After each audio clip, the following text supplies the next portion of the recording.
ભવાઈ એક પ્રચારનું માધ્યમ છે। વર્ષો પહેલા પ્રચારના માધ્યમ તરીકે ભવાઈ ભજવવામાં આવતી હતી, પરંતુ આધુનિક યુગમાં આ ભવાઈ ભૂલાવવા માંડી છે। પરંતુ બનાસકાંઠા જિલ્લામાં એક એવું પણ ગામ આવેલું છે કે જ્યાં આજે પણ ભવાઈ જીવંત છે અને આવનારી પેઢી પણ ભવાઈના મહત્વને સમજી શકે। તો આવો નિહાળીએ ડીસા તાલુકાના આખોલ ગામમાં ભજવાતી ભવાઈના દ્રશ્યો।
આ દ્રશ્યો છે ડીસા તાલુકામાં આવેલા આખોલ ગામના દ્રશ્યો।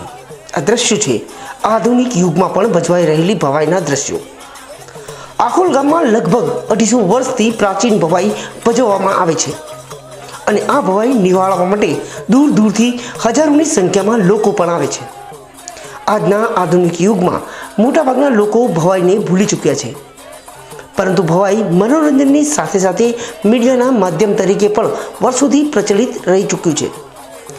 એક સમયે જ્યારે સંચારના સાધનો સીમિત હતા, ત્યારે લોકો માટે સંચાર વ્યવસ્થાનું કામ ભવાઈના માધ્યમથી થતું હતું। એક પ્રદેશની સંસ્કૃતિ બીજા પ્રદેશમાં ભવાઈના માધ્યમથી પરિચિત કરાવવામાં આવતી હતી, પરંતુ ટીવી અને ઇન્ટરનેટના યુગમાં આ ભવાઈ ભૂલાવા માંડી છે અને આ પ્રાચીન ભવાઈ આવનાર પેઢીમાં પણ જીવંત રહે તે માટે આખોલ ગામમાં ચૈત્ર માસમાં ભવાઈ ભજવવામાં આવે છે, જેમાં અલગ અલગ પ્રકારના નાટકો રજૂ કરવામાં આવે છે અને સંવાદ અને વેશભૂષાની મદદથી લોકોને અન્ય સંસ્કૃતિથી અવગત કરાવવા ઉપરાંત અન્ય વિસ્તારનો ભૌગોલિક અને સાંસ્કૃતિક પરિચય કરાવવામાં આવે છે। આ ભવાઈ આશરે 200 થી 250 વર્ષોથી કરવામાં આવે છે। આધુનિક યુગથી પરંપરા અમારા વર્ષોથી અમારા બાપ દાદા કરતા આવ્યા છે, અમે પણ કરીએ છીએ। અહીંયા માતાજીના સાનિધ્યમાં પુરુષો મહિલાઓનો વેશ ધારણ કરે છે। અહીંયા ગણપતિનો વેશ, પછી મિયા બીબી, શેલ બટાઓ, પઠાણ બામણી, પછી માતાજીનો ગરબો, મઢી, સવારમાં રાવણ વગેરે વગેરે વેશ ધારણ કરવામાં આવે છે અને પુરુષો દ્વારા કરવામાં આવે છે। મહિલાઓ આશરે અહીંયા આવતી નથી, જોવા માટે આવે છે, મહિલાનો કોઈ વેશ ધારણ કરતી નથી, બરાબર। અને અન્ય આજુબાજુના ગામડાઓથી બહુ બહોળી સંખ્યાઓ 5000થી ઉપર પણ પબ્લિક અહીંયા જોવા માટે આવે છે વર્ષોથી। પ્રાચીન સમયથી ચાલી આવતી આ ભવાઈમાં અનેક કૃતિઓ રજૂ કરવામાં આવે છે અને આ કૃતિઓ અભિનયના માધ્યમથી લોકો સમક્ષ રજૂ કરવામાં આવે છે, પરંતુ ખાસ વાત એ છે કે ભવાઈમાં સ્ત્રીઓ ભાગ નથી લઈ શકતી અને તેવા સંજોગોમાં સ્ત્રીઓના જે પાત્ર હોય છે તે તમામ પાત્રોમાં પુરુષો જ અભિનય કરતા હોય છે। એટલું જ નહીં, પુરુષો સ્ત્રીઓના પાત્ર ભજવવા માટે સ્ત્રીઓના વેશ પરિધાન કરવા ઉપરાંત સ્ત્રીઓની જેમ સજી ધજીને તૈયાર થાય છે અને ત્યારબાદ રંગમંચ પર પહોંચી અભિનય કરે છે અને આ અભિનય પણ કેવો, આબેહૂબ સ્ત્રીઓનો વેશ પરિધાન કરીને સ્ત્રીઓ જેવો જ અભિનય કરતા હોય છે। હજારો લોકો વચ્ચે પણ પુરુષો મહિલાના વેશ પરિધાન કરીને અભિનય કરતા ક્ષોભ અનુભવતા નથી। આવા જ એક પુરુષ સાથે અમે વાત કરી કે જેને સ્ત્રીનો વેશ પરિધાન કરીને પાત્ર ભજવ્યું હતું। શું કહેવું હતું આ યુવકનું તે સાંભળો।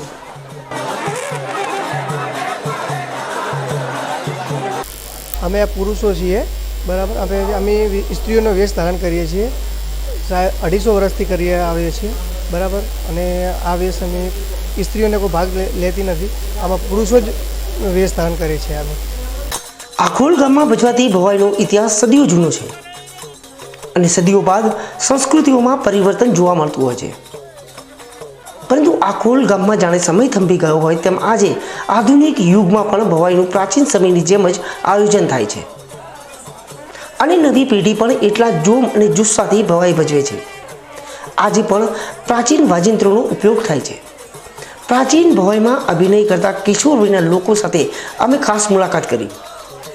ત્યારે આ કિશોર વયના લોકો પણ ભવાઈને લઈ ખૂબ જ જાગૃત જોવા મળ્યા અને પોતાના ગામમાં ચાલી આવી રહેલી પરંપરાગત ભવાઈ આવનારી પેઢીમાં પણ સજીવન રાખવાનો વિશ્વાસ વ્યક્ત કર્યો હતો.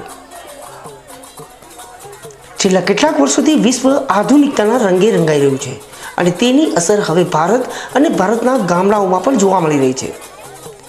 ત્યારે આ બદલાવ વચ્ચે પણ આખોલ ગામમાં જે રીતે ભવાઈ ભજવાઈ રહી છે તે ખરેખર સરાહનીય કહેવાય. અમે આ ભવાઈ 800 વર્ષથી કરીએ છીએ અને અમારા પૂર્વજોએ પણ અમે આ શીખવેલ કે ભવાઈ એટલે શું. આજે જોઈએ તો અત્યારે આધુનિક યુગમાં પણ લોકો જાણતા નથી કે આ ભવાઈ એટલે શું, અને આજે પણ અમે આ ભવાઈનું મહત્ત્વ લોકોને સમજાવીએ છીએ કે ભવાઈ એટલે શું. આપણે જોઈએ કે અમે અલગ અલગ વેશ ધારણ કરીએ છીએ, જેવા અલગ અલગ.